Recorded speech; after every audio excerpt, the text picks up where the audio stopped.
Visiting Minami.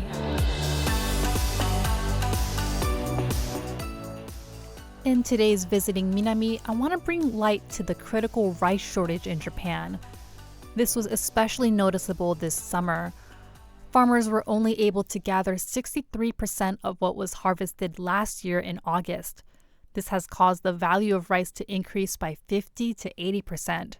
Supermarkets are limiting the amount of rice customers can buy. News outlets are calling this commotion the Reiwa Rice Riot. Why is this happening? One reason is climate change.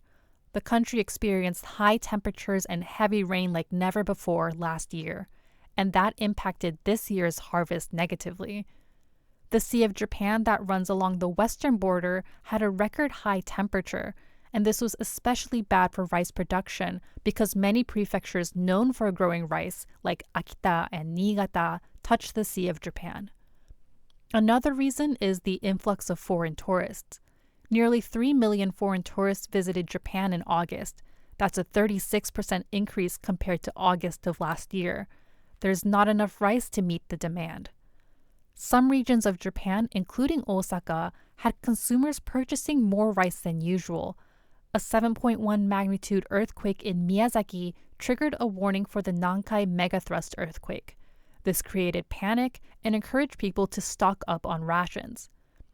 If you're listening to this segment on the radio, you're in luck because Osaka has a lot of good food that doesn't require rice. We are famous for our flour-based foods like okonomiyaki and takoyaki. But if you're in Japan, it's hard to avoid rice completely. So what you can do is eat rice like a Japanese person. And don't leave a single grain in your bowl.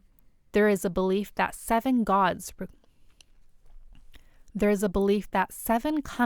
reside in every grain of rice. And because rice is such a staple food, we want to eat every grain to pay respects to the farmers who put their blood, sweat, and tears into their work. When I was a kid, I was not allowed to leave the dinner table until I ate every single grain of rice in my bowl.